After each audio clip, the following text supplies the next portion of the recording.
with the First Lady toting what appeared to be a doggy bag. The president plans to spend the President's Day weekend in the Windy City and is not expected to sign the bill until Tuesday when he travels to Denver to discuss his economic plan. So he's going to wait, could have signed it Friday. He's going to wait 5 days to sign that.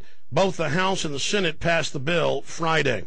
The push to get the bill through before the holiday weekend was so frantic, members of Congress didn't have a chance to read the 1,071 pages of the document before they could vote. In a perfect world, it would have been nice to have had more time to process it, said Ian Kioski, a spokesman, Representative Gerald Nadler, Democrat, New York. Meanwhile, Governor Patterson called yesterday for fiscal restraint with the maximum influx of federal aid. His budget office estimated that New York will receive $24.6 billion over the next 2 years, $4 billion more than first believed. So, meet the new boss, same as the old boss, got fooled again. They did the same thing. If the Democrats and Republicans together, bought and paid for by Wall Street, they passed the banker bill that is now over $8 trillion, according to major financial publications. But Congress has asked for specifically where the money was spent, and they're told, hey, you passed a bill saying no oversight by any agency or any government, period, or any court. And so they sit there laughing at Congress. Most of them are already on the payroll, so why do they care? As Rome burns, as Rome collapses around them. That's the idea. Have a fire sale, implode the economy. And by the way, the supposed banker bailout money, that goes to the banks, taxpayers pay for it, and then the banks loan it back to the government in the stimulus plan. And then I've heard a lot of economists admit that this actually froze more credit because the money going to the banks basically held up any other money actually getting out to the population because it all went right back into government or to offshore banks. So there you have it. They had to have the bill passed. They had to have it passed now. They had to have it passed yesterday, but now they're going to wait 4 to 5 days before signing the bill, and it's all a big joke. The whole point was they didn't want anybody reading the bill, and no one did read the bill. This is up on Infowars.com and PrisonPlanet.com. It's from Gun Owners of America. Pork bailout bill could ban guns for millions of Americans. They've already done this. The first thing Bill Clinton did, well, the last thing he did, but they immediately put it into function, was go after veterans. And people always wondered why, since the days of Korea, that if you collapse from heat exhaustion or you collapse from being on the front lines for 3 or 4 days with no sleep, they would give you a month of leave, but then you have a psychological designation of post-traumatic stress or other things, and then that would be with you for the rest of your life. And then when you now try to go buy a gun since 2000, suddenly veterans everywhere with no criminal record can't buy guns, and they go to the NICS instant check system, the instant registration system, and they're told, well, you had a post-traumatic stress. And they put hundreds of thousands of vets in there, but they stopped in 2002 because of lawsuits. Well, now it's happening again. But it's worse than that. They said that White House Chief of Staff Rahm Emanuel, you can pull this up, just Rahm Emanuel, gun control, no-fly list. It'll come up for you. And he said in a recent speech, and in speeches previous to that, there's quite a few of them, that, well, we need to have like a no-gun list, like a no-fly list. First, he said we need to have a no-fly list and put you on there, and then you can't own a gun. Over 1 million Americans in it, a blacklist, no judge, no jury, no arrest. They just put you on there, and it's ever-growing. But they said we need to have a no-gun list, just like that, that's a, quote, no criminal list, but they don't arrest you, they don't charge you, you just can't own a gun. And that's done extrajudicially. It's outside the courts, it's outside, it's extra legislative. It's just done separately by the bureaucracy. So we have that going on. But here's this article from Gun Owners of America. Pork bailout bill could ban guns for millions of Americans. The Obama administration is putting a lot of pressure on Congress to slam through the most recent $800 billion bailout package before anyone has an opportunity to read it. The Obama administration intones that the details are unimportant. The only thing that matters is the bigness, and by shipping a bill of nearly $900 billion plus interest to our children and grandchildren, the package is really, really big, bigger, in fact, than any budget of our entire government, for the last 170 years of our country's experience. But now that some of the details are finally starting to leak out of Washington, gun owners and a lot of other analysts are beginning to look at the fine print, and some of it is particularly scary. A particular concern to gun owners are sections 13101 or 13,101 through 13,434 of H.R. 1, which would set up the infrastructure to computerize the medical records of all Americans in a government-coordinated database. Now, this was separately in H.R. 45, and they brought it into the bill. And this is to give people psychological designations to then ban their gun ownership. This is bigger than the 68 Gun Control Act that restricted felons' access to firearms. And it goes on, this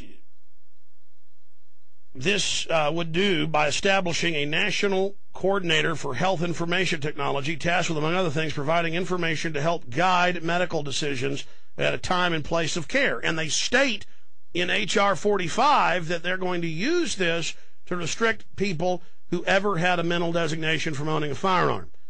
And notice how the last 30 years they advertise, oh, you're depressed, oh, you had a car wreck, oh, you're in high school, oh, go to the counselor, oh, get on Ritalin, oh, get on Prozac. Over 100 million prescriptions in 2008 for Prozac.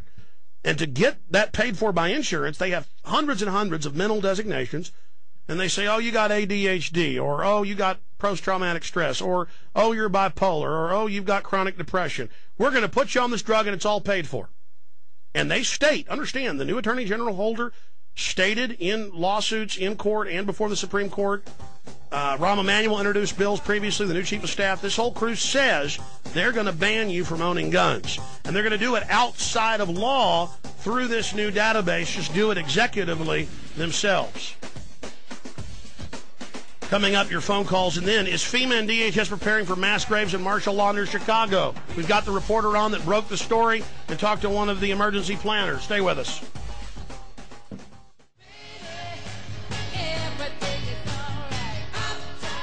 Also, Hillary Clinton, a whole bunch of other people, the new Energy Secretary, Stephen Chu.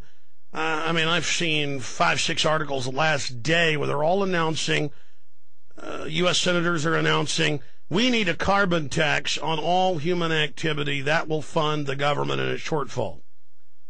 Now, when I made the film Endgame Blueprint for Global Enslavement, I noticed that they were denying that was their plan, and of course we would show there's somewhat confidential and in some cases secret documents from the North American Union meetings and other things they've been having, and it was all there. But people said, oh, I was making that up. There wasn't any plan for taxes to, quote, save the earth.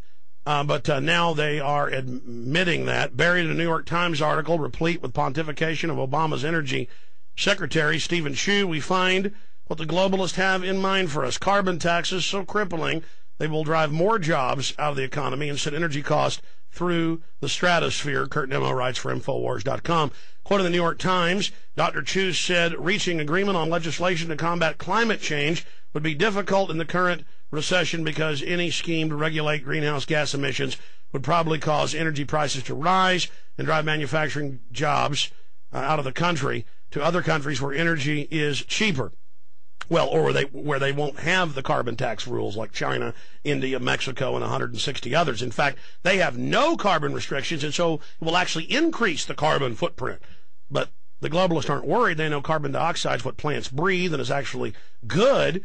It's just a fraud for the dumb yuppies in America so they can regulate every facet of your life. So that's there as well.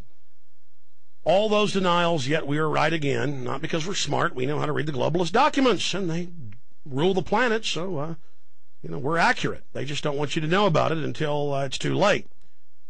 So we'll get into that report as well. There was a mysterious plane crash that all of you heard about back on Friday. 9/11 activists who sued government killed in Buffalo plane crash.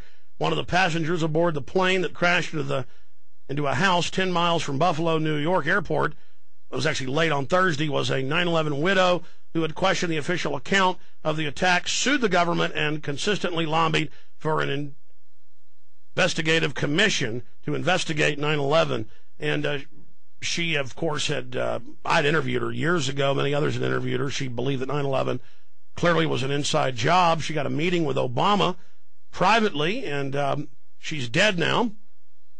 I am suing because, unlike other investigative avenues, my lawsuit requires all testimony be given under oath and fully uses powers to compel evidence. Eckhart wrote in December 2003 in a statement entitled, "My silence cannot be bought." The Victims Fund was not created in the spirit of compassion. Lawmakers capped the liability of the airlines at the behest of lobbyists. By the way, she lost her husband on the 96th floor of one of the towers. She continues, at the behest of lobbyists who descended on Washington while the September 11th fire still smoldered, she wrote. Other September relatives who accepted settlements forfeited their right to sue the airline, airport, security companies, or other U.S. organizations that could have been faltered for negligence and inadequate security measures. This ensured that very little details of the attacks emerged outside of the government-appointed 9/11 Commission.